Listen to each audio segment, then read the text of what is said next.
하나님께서 주시는 말씀입니다. 사도행전 2장 1절에서 11절의 말씀입니다. 제 성경책으로 신약성경 188면입니다.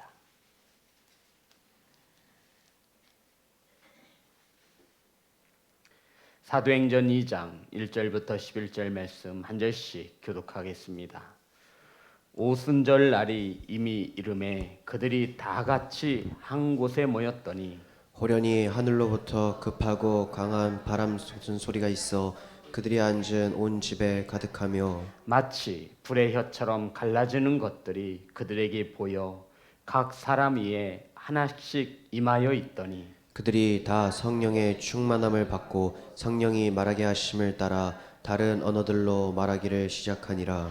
그때 경건한 유대인들이 천하 각국으로부터 와서 예루살렘에 머물러 있더니 이 소리가 남에 큰 무리가 모여 각각 자기의 방언으로 제자들이 말하는 것을 듣고 소동하여 다 놀라 신기하게 여겨 이르되 보라 이 말하는 사람들이 다 갈릴리 사람이 아니냐. 우리가 우리 각 사람이 난 곳 방언으로 듣게 되는 것이 어찌 됨이냐. 우리는 바데인과 메데인과 엘람인과 또 메소포타미아 유대와 갑바도기니아 본도와 아시와 부르기아와 밤빌라 애국과 및 구레네 가까운 리비아 여러 지방 사는 사람들과 로마로부터 온 나그네 곧 유대인과 유대교에 들어온 사람들과 그레데인과 아라비아인들이라 우리가 다 우리의 각 언어로 하나님의 큰 일 말함을 듣는도다 하고 아멘.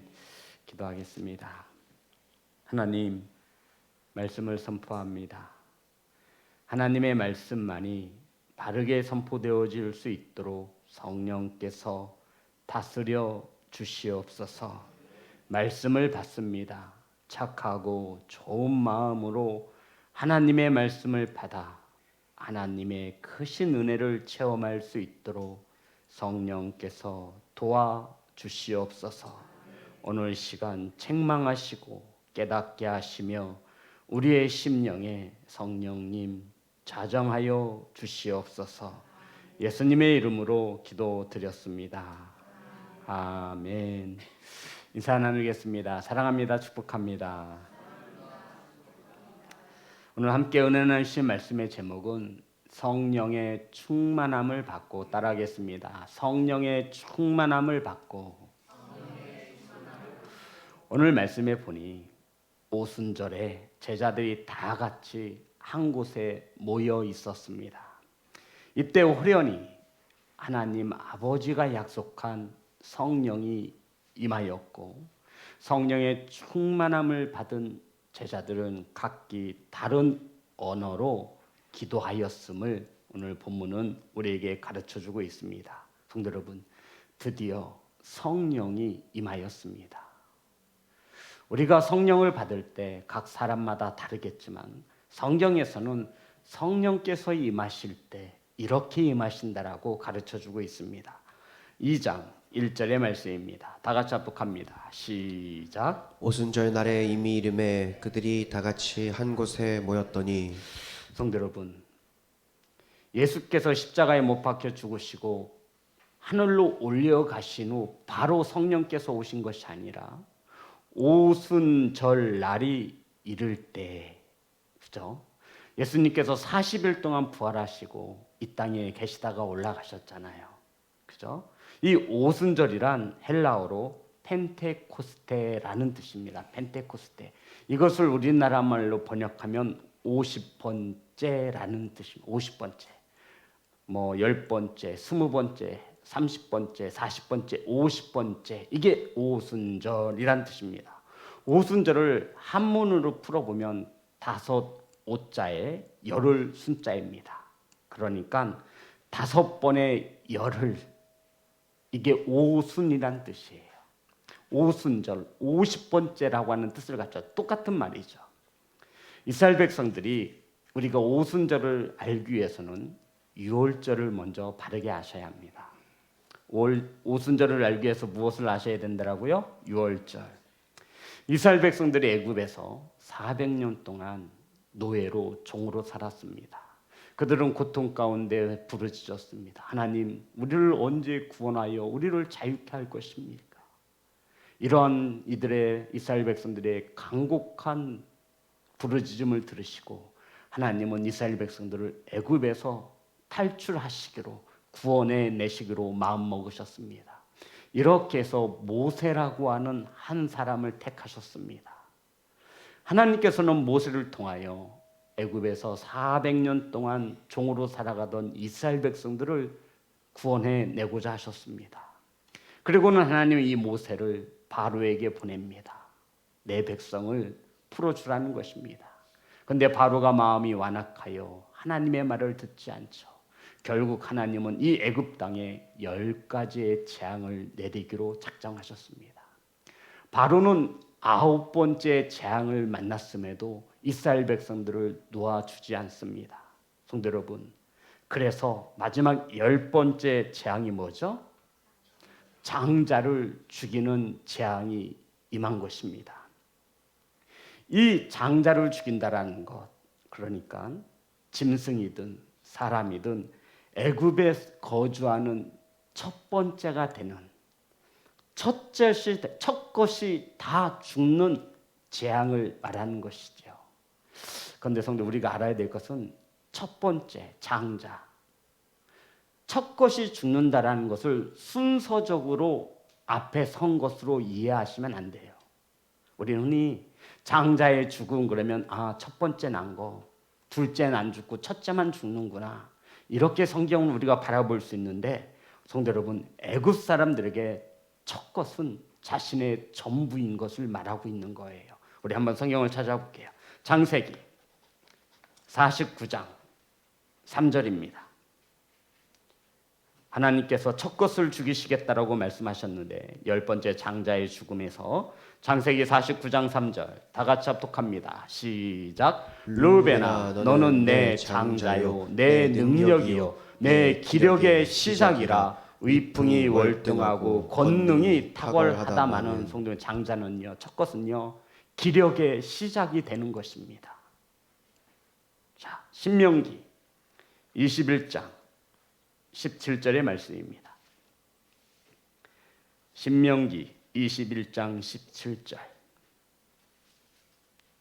다 같이 합독합니다. 시작. 반드시 그 미음을 받는 자의 아들을 장자로 인정하여 자기의 소유에서 그에게는 두 몫을 줄 것이니 그는 자기의 기력의 시작이라. 장자의 권리가 그에게 있음이라.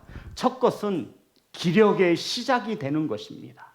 그러니까 애굽 땅에 첫 것을 죽이시겠다라고 하는 이 재앙은 기력의 시작을 제하여 버리겠다. 그러니까 애굽 온 땅에 사망을 선고함과 마찬가지인 것입니다. 엄청난 재앙이죠.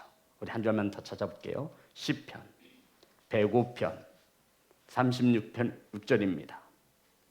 시편 105편 36절에 정확히 기록되어져 있습니다. 다 같이 합독합니다. 시작. 또 여호와께서 그들의 기력의 시작인 그 땅의 모든 장자를 치셨도다. 아멘.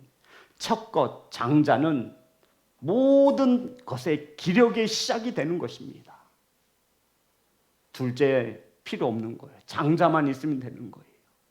기력의 시작이 되는 거예요. 하나님께서는 이스라엘 백성들을 구원해내고자 애굽에서 난 이 장자 첫 것, 기력의 시작이 되는 것, 사람이든 가축이든 모든 것을 제하여 버리시겠다라고 10번째 재앙을 선포하신 것입니다.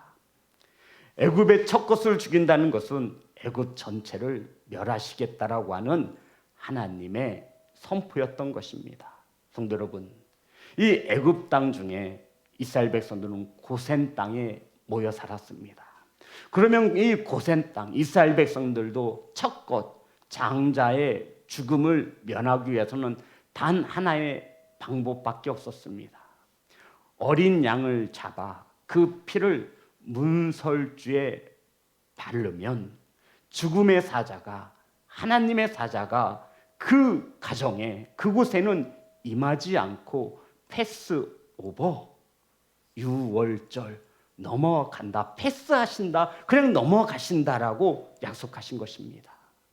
10번째 재앙, 장자의 죽음에서 건짐받기 위해서는 문설주에 어린 양의 피, 이 어린 양이 누구를 예시하는 거죠? 예수 그리스도의 피가 발려져 있어야만 했던 것입니다. 그래서 이것을 지나가다, 패스오브, 우리 한문으로 번역된 성경, 우리나라 성경 유월절이라고 그러죠. 넘을 유자에 건널 월자를 씁니다. 재앙이 넘어가다, 이래서 유월절이라고 하는 거예요.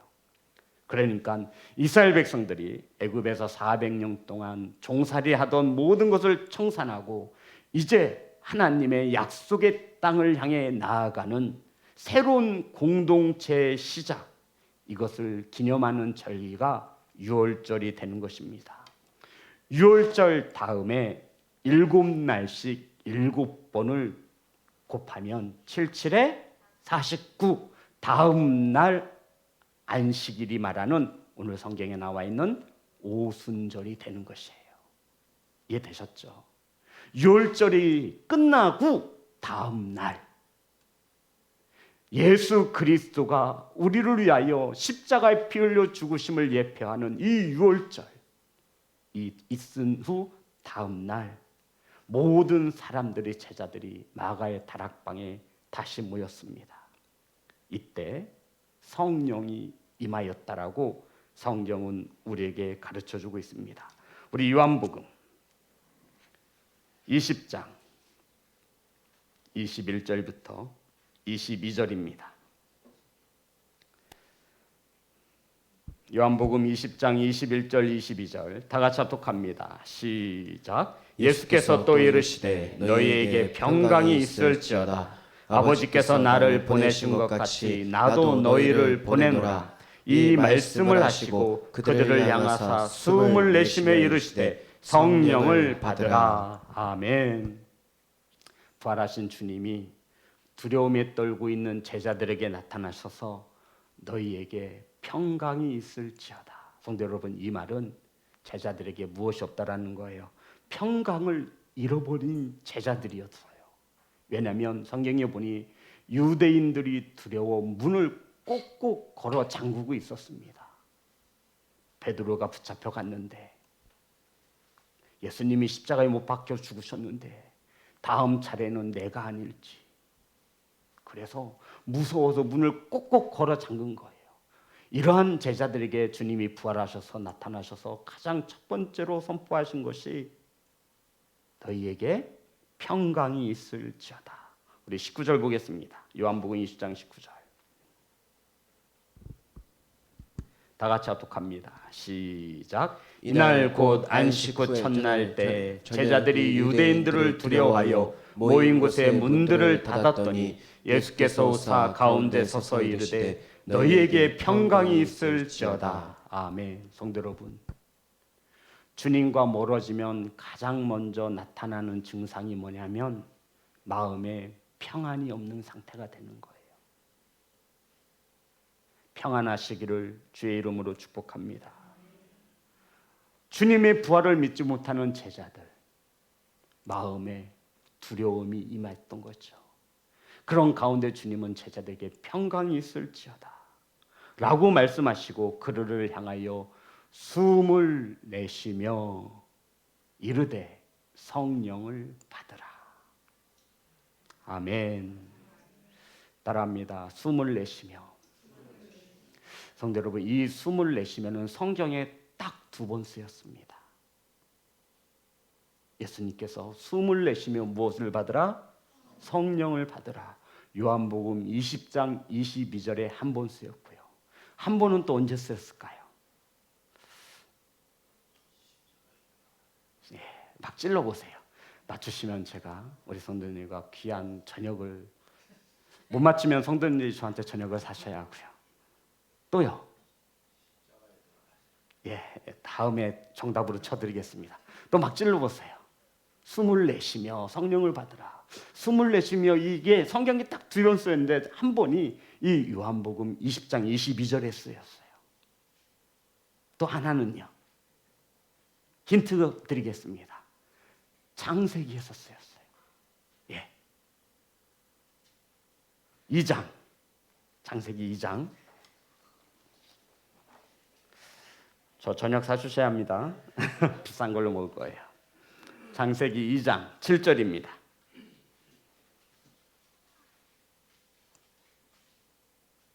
다 같이 합독합니다. 시작. 여호와 하나님이 땅의 흙으로 사람을 지으시고 생기를 그 코에 불어 넣으시니 사람이 생명이 되니라. 아멘. 하나님께서 흙으로 아담을 지으신 후에 코에 무엇을 불어 넣으셨어요? 생기를 불어 넣으셨다. 숨을 내쉬며 생기를 불어 넣다. 똑같은 단어로 쓰였어요. 자, 그러면 기도 좀 하고 영성 있는 성도님들은 금방 깨달았을 거예요. 성도 여러분, 우리의 죄를 대속하시고 부활하신 주님이 숨을 내쉬며 성령을 받으라 하신 거와 하나님께서 사람을 창조하실 때에 숨을 불어 넣으신 것, 창조 때에 한 번 쓰였어요. 그리고 또 한 번은 성령을 부어주실 때, 거듭날 때, 이것은 재창조의 시작이 되는 역사적인 사건임을 말하고 있는 거예요. 사랑하는 성도 여러분, 거듭나셨습니까? 우리는 성령 받았다라고 하는 것은 저와 여러분이 하나님의 사람으로 재창조되어졌음을 말씀하고 있는 거예요. 저와 여러분은 이제 옛사람이 아니에요. 하나님의 손에 의해서 하나님이 우리에게 성령을 부어 넣어 주심으로 우리는 새 사람이 되었습니다. 아멘. 하나님께서 성령을 부어 주시며 우리를 다시 한번 다시 창조하신 것입니다. 성령의 사람으로 하나님이 거하실 만한 거처로 만드시기 위해서. 기억나시죠? 우리 지난 시간 표정을 보면 하나님의 영이 거하실 만한 처소로 만드시기 위해서. 아멘. 사랑하는 성도 여러분, 이것이 오순절 마가의 다락방에 모인 자들에게 하나님이 부어주신 성령의 의무입니다. 이제 이들을 통하여 하나님은 초대교회를 세워나가시는 거예요. 하나님의 손에 의해서 다시 세워진 성령의 사람들을 통해서. 아멘.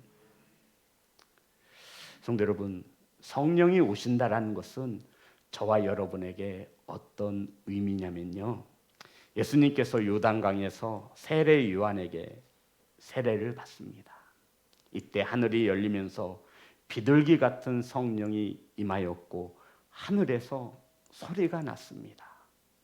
성령이 임할 때 하늘에 계신 아버지가 이렇게 소리를 내셨어요. 마태복음 3장 17절 말씀입니다. 마가의 다락방에 성령이 임했다라는 것은 이 의미를 우리에게 주는 것입니다. 다 같이 합독합니다. 시작. 하늘로부터 소리가 있어 말씀하시되 이는 내 사랑하는 아들이요 내 기뻐하는 자라 하시니라. 아멘. 하나님께서 성령을 부어주신 것은 어떤 의미냐면 내 사랑하는 아들이요 내 기뻐하는 자라. 아멘. 내 사랑하는 아들이요 내가 기뻐하는 자라. 이게 바로 성령을 우리에게 부어주시는 이유입니다. 우리는 하나님께 사랑받는 자녀예요. 아멘. 하나님의 기쁨인 것을 믿으시기를 주의 이름으로 축복합니다. 사랑하는 성도 여러분, 성령 하나님이 우리와 함께 하시기 위하여 공식적으로 우리들에게서 선포하시는 거예요. 너는 사랑하는 내 아들이고 내가 기뻐하는 자라. 아멘. 성도 여러분, 하나님 앞에 아픔을 주는 사람이 되지 않기를 소망합니다. 하나님 앞에 슬픔을 내어주는 자녀가 되지 않기를 소망합니다. 성령을 부으실 때 내 사랑하는 아들이요 내 기쁨이라 말씀하셨습니다. 성령을 받은 저와 여러분도 하나님의 자녀이며 하나님의 기쁨인 것을 믿으시기를 주의 이름으로 축복합니다. 그러면 하나님께 사랑받는 자녀처럼 살아야 되는 거예요. 하나님께 기쁨을 내어줄 수 있는 자녀로 살아야 되는 거예요. 그러라고 우리에게 성령을 주신 거예요. 아멘. 하나님께서 우리와 함께 하시기 위하여 많은 사람들 앞에서 성령을 부어주셨고 그날이 오순절이었습니다. 사도행전 2장 1절부터 4절입니다. 자, 성령에 대해서 정확히 우리에게 가르쳐주고 있어요. 다 같이 합독합니다. 시작. 오순절 날이 이미 이르매 그들이 다 같이 한 곳에 모였더니 호련히 하늘로부터 급하고 강한 바람 같은 소리가 있어 그들이 온 집에 가득하며 마치 불의 혀처럼 갈라지는 것들이 그들에게 보여 각 사람 위에 하나씩 임하여 있더니 그들이 다 성령의 충만함을 받고 성령이 말하게 하심을 따라 다른 언어들로 말하기를 시작하니라. 아멘. 성도 여러분, 자, 성령이 임할 때 어떠한 현상들이 나타나냐면 첫 번째, 하늘로부터 들려오는 바람 같은 소리가 있었습니다. 이것은 꼭 바람이라기보다는 청각적으로 들을 수 있는 현상을 말하는 거예요. 불은요, 눈으로 보여지는 시각적인 현상을 말하는 거예요. 성도 여러분, 성령이 임할 때 바람과 같은 소리가 났고 혀같이 갈라지는 불이 임하였고, 성경은 이렇게 성령에 대해서 가르쳐주고 있어요. 바람 같은 소리이고, 이것은 우리가 구약 성경에 보면 엘리야에게 하나님께서 엘리야에게 나타나실 때 큰 바람과 함께 나타나셨다라고 성경은 기록하고 있습니다. 불은요, 하나님께서 모세를 시내산에서 불 붙는 무슨 나무? 떨기나무 가운데 부르셨어요. 불타는 구름 가운데서 시내산에 모세를 부르셔서 십계명을 주셨어요. 그러니까 바람과 불은 하나님이 임하실 때 우리에게 눈으로 귀로 들려지고 보여줄 수 있는 성령의 나타나심을 보여주고 있는 것입니다. 자, 그렇다면 오늘날 내가 성령을 받긴 받았는데 나는 바람 소리도 못 듣고 불도 못 보았는데 목사님 이거 성령 받은 거 맞나요? 예, 받으신 거 맞아요. 우리들에게 성령께서 하시는 것은 이거예요. 너의 삶 속에서, 우리의 생각 속에서 보여지고 들려지는 것들, 성도 여러분, 성령 받은 자가 내 기분 하나 조절하지 못하고, 성령 받았다 하는 자가 내 감정 하나 컨트롤하지 못하고, 성령 받았다고 하는 자가 눈에 보여지는 유혹에 금방 시들어 버리고, 안목의 정욕과 이생의 자랑에 성령 받았다 하는 자가 말입니다. 하나님이 이 땅에 강림하실 때 불로 오시는 것입니다. 모세를 부르실 때 가시떨기나무 속에서 불로 임하셨어요. 이러한 불이 오순절 다락방에 모인 사람들에게 임하였습니다. 그런데 성도 여러분, 어떻게 임하였냐면 각 사람 위에 하나씩 임하였습니다. 몇 절에 있죠? 몇 절에 있나요? 3절. 자, 다 같이 합독합니다. 시작. 마치 불의 혀처럼 갈라지는 것들이 그들에게 보여 각 사람 위에 하나씩 임하여 있더니, 각 사람에게 하나씩입니다. 아버지가 성령 받았다고 자녀가 성령 받는 거 아니에요. 어머니가 구원받았다고 딸이 구원받는 거 아니에요. 성령은 각 사람에게 하나씩 임하였습니다. 아멘. 성도 여러분, 이것이 무엇을 의미하는 것입니까?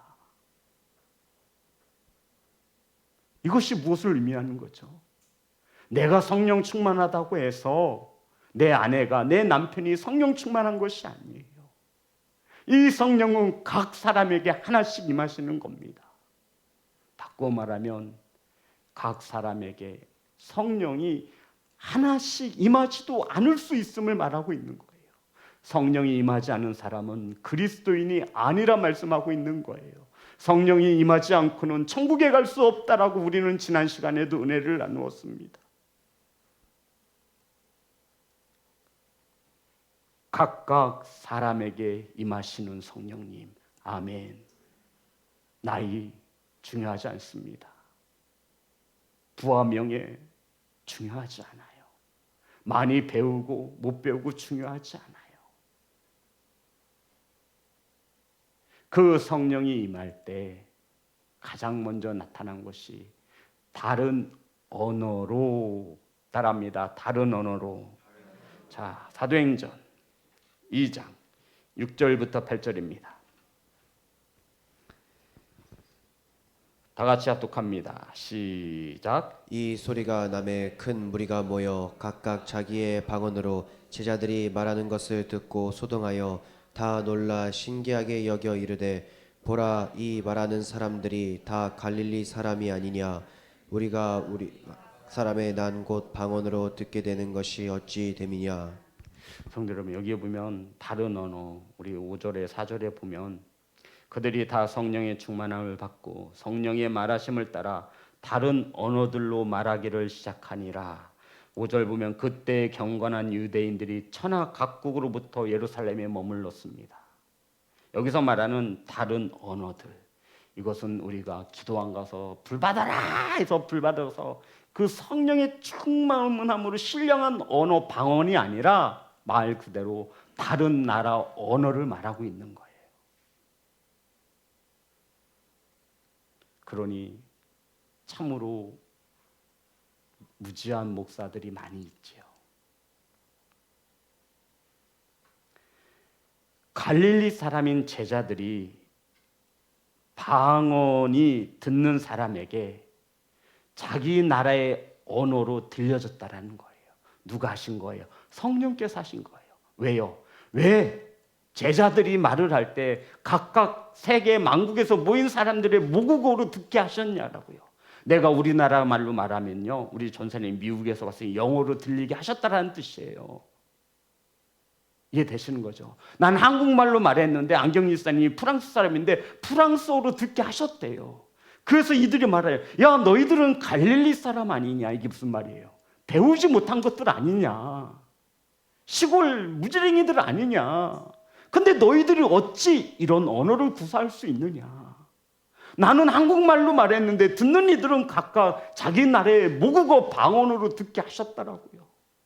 누가 하신 일이에요? 성령께서 하셨더라고요. 왜요, 성도 여러분? 왜요? 왜요? 그들이 복음을 전할 때 왜 그들이 각각 자기의 모국어로 듣게 하셨냐고요. 복음이 사마리아와 땅끝까지 전해져야 되잖아요. 아멘. 다른 이유 없어요. 복음이 지구 땅끝까지 전하여야 했기에 수많은 이들이 모였을 때 천하 각국에서 다 모인 거예요. 예루살렘에. 이때 성령께서 성령의 충만함을 부어주셔서 그곳에 있는 자들이 모국어로 말할 때 자기 나라의 말로 듣게 하셨다라고 성경은 우리에게 조명하고 있는 것입니다. 다른 언어로 말하는 수많은 것들을 수많은 사람들이 보았습니다. 7절입니다. 다 같이 합독합니다. 시작. 다 놀라 신기하게 여겨 이르되 보라 이 마른 사람들이 다 갈릴리 사람이 아니냐. 아멘. 성도 여러분, 배우지도 못한 자들이 어떻게 프랑스어로 미국 영어로 말할 수 있느냐? 아니에요. 이들은 갈릴리 히브리어로 말한 것뿐이에요. 그런데 다 자기의 각각 다른 언어로 성령께서 듣게 하셨다라는 것입니다. 사랑하는 성도 여러분, 이것이 무엇이냐면 이제 하나님은 사람을 통하여 교회를 통하여 새로운 시대를 열어가겠다 말씀하고 있는 거예요. 그동안 하나님께서 주체적으로 일하셨다면 이제 성령을 보내요. 우리와 영원히 함께 하시며 이제 성령님을 통하여 저와 여러분을 통하여 하나님의 사역을 이끌어 가시겠다 말씀하고 있는 거예요. 그래서 이제부터는 성전 중심이 아니라 교회 중심으로 이들의 삶이 바뀌어집니다. 사랑하는 성도 여러분, 이제 성령의 시대가 열린 거죠. 하나님을 떠나 자기 마음대로 살아가는 백성들에게 하나님이 심판하신 것을 기억하실 것입니다. 하나님께서 이렇게 심판하셨어요. 창세기 6장 3절입니다. 한번 다 같이 찾아봅시다. 성령이 임하신 사건이 얼마나 중요한 의미를 두고 있는지.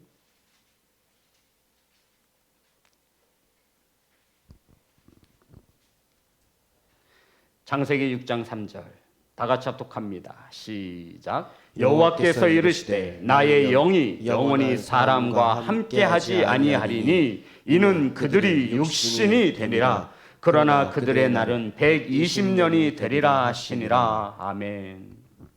성도 여러분, 하나님의 백성들이 하나님의 말씀의 뜻에 따라 살지 않을 때 하나님께서 이들에게 심판을 선포하셨어요. 그 심판이 어떤 내용입니까?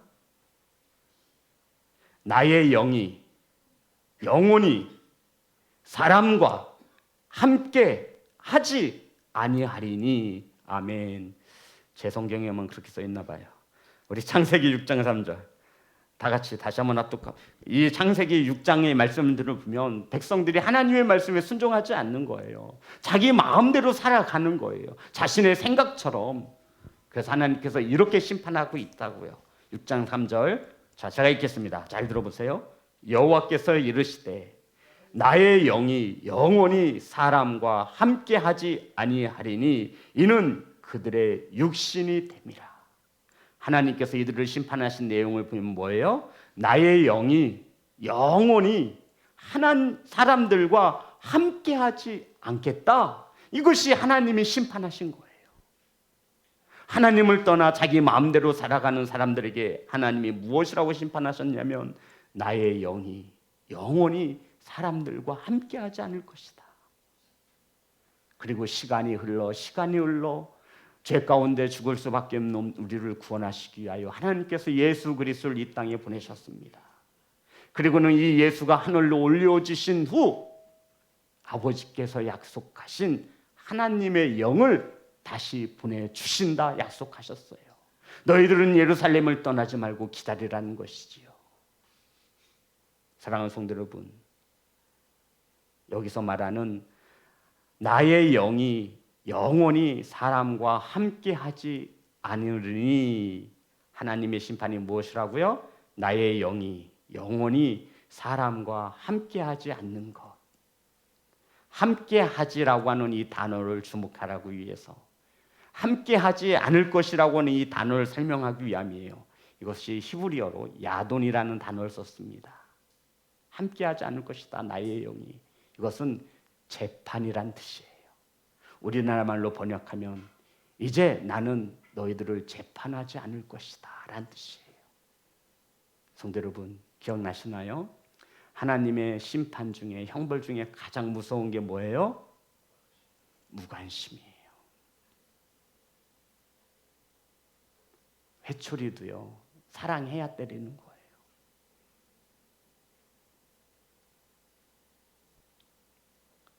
나의 영이 영원히 사람과 함께하지 않을 것이다. 함께하지 않을 것이다라고 하는 이 단어가 야돈인데 재판하다라는 뜻이라고요. 하나님께서 말씀하시죠. 이제 나는 너희들을 재판하지 않을 거야. 이제 나는 너희들을 다스리지 않을 거야. 이제 나는 너희들을 통치하지 않을 거야. 이제 나는 너희들의 주인이 되지 않을 거야. 이제 나는 너희들의 왕이 되지 않을 거야. 그래, 어디 너희 마음대로 살아봐라. 이 뜻이에요, 성도 여러분.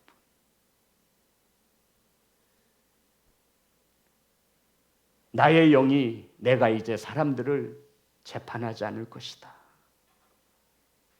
그런데 다시 하나님께서 하나님의 영을 보내시면서 각 사람에게 임하게 하셨더라고요. 무슨 뜻이에요? 이제 내가 다시 너희들의 재판관이 될 것이란 뜻이에요.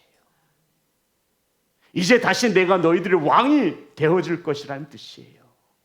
이것이 성령을 주시는 우리의 이유가 될 수 있는 겁니다. 성령을 받은 자라야 주라 고백할 수 있는 이유가 여기에 있습니다. 성령을 받은 자라야 하나님을 아버지라 고백할 수 있는 이유가 여기에 있어요. 하나님이 나의 삶을 재판하시고 내 생각을 재판하시는 하나님, 판결하시는 하나님. 아멘. 이제 내가 성령이 되어 너희들과 함께 동행하며 너희들의 삶을 다스리시겠다 말씀하고 있는 것입니다. 내가 다스리고 내가 인도하고 내가 통치할 것이다 라고 선포하신 거예요. 사랑하는 성도 여러분, 교회는 성령의 다스림을 받습니다. 교회라고 하는 이 공동체의 사명은 사마리아와 땅끝까지 이르러 내 증인이 되는 것입니다. 이 복음을 전하는 증인의 삶 속에 하나님은 성령을 부어주시며 세계 만국에서 모인 이들에게 제자들이 하는 말이 들려지게 하셨다라는 거예요. 이제 이들이 예루살렘에서 성령의 인도함을 받은 이들이 세계 각국으로 퍼져나갑니다. 내가 예루살렘에 갔는데 글쎄 예수님이란 사람이 있었어. 하나님의 아들이래. 고난받고 십자가에서 죽었는데 죽은 지 3일 만에 부활하셨대. 그 하나님의 아들 예수 그리스도가 하늘로 다시 올라가시며 올라가신 그 모습 그대로 다시 오신다라고 하셨대. 그 예수님을 믿으면 누구든지 구원함을 얻는데 내가 이 복음을 듣고 왔어. 사랑하는 예배자 여러분, 교회가 세워진 목적은 땅끝까지 이르러 내 증인이 되라 말씀하신 귀한 사명을 감당하기 위함입니다. 이것은 성령의 도우심을 입어야 할 수 있는 일입니다. 사랑하는 성도 여러분, 이 말씀을 묵상하면서 전 이런 생각이 들었어요. 성령께서 하시면 되지. 굳이 왜 우리 사람을 통해서 일하시려고 하실까? 그렇잖아요, 성도 여러분.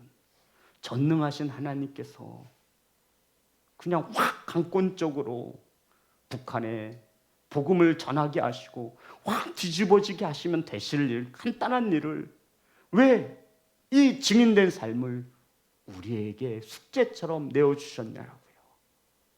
왜 증인이 되라고 하셨을까요? 사랑하는 성도 여러분, 성령이 오셔서 우리와 함께 한다는 것은 마음이 뜨거워져서 막 날뛰며 불 받아라 불 받아라, 이것이 증인된 삶이 아닌 것을 우리는 잘 알고 있습니다. 증인의 삶은 하나님의 통치함을 받는 자녀인 것을 삶 속에 증거로 내보여줄 수 있어야 합니다. 나는 예수 믿는 사람이에요.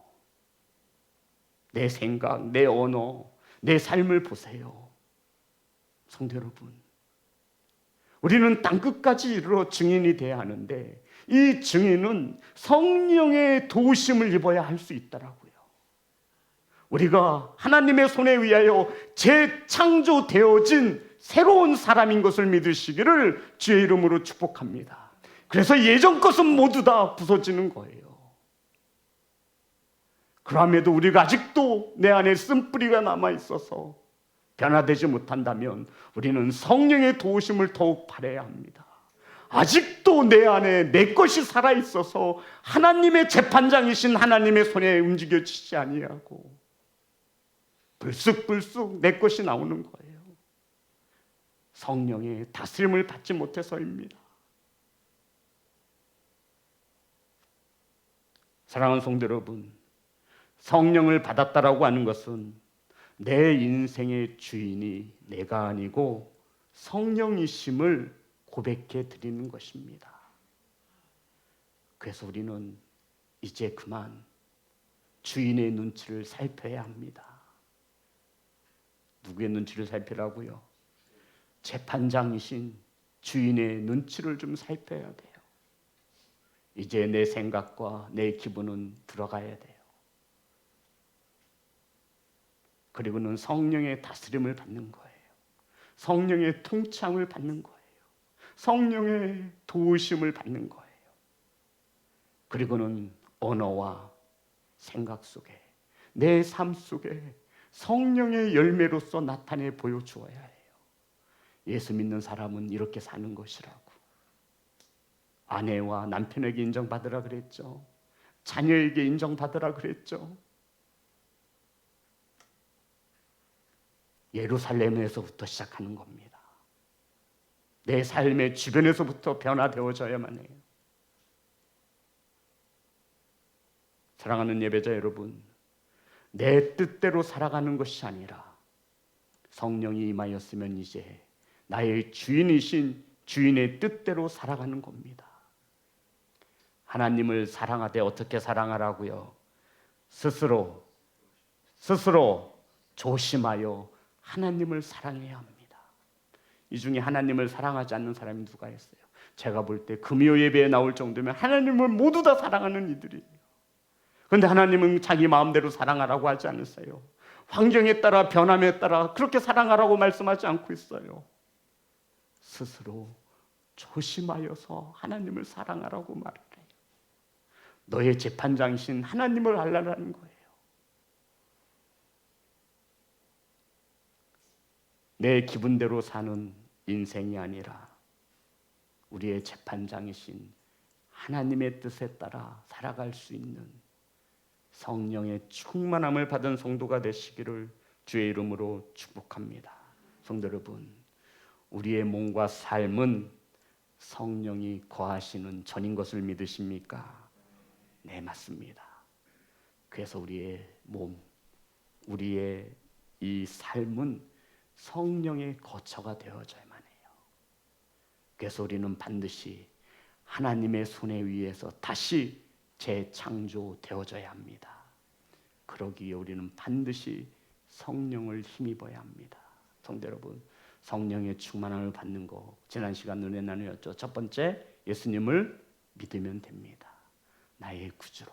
두 번째, 회개하고 세례 받으면 됩니다. 다 잊어버리셨네. 유튜브에 있으니 다시 한번 보시기 바랍니다. 우리 하나님께 찬양합니다.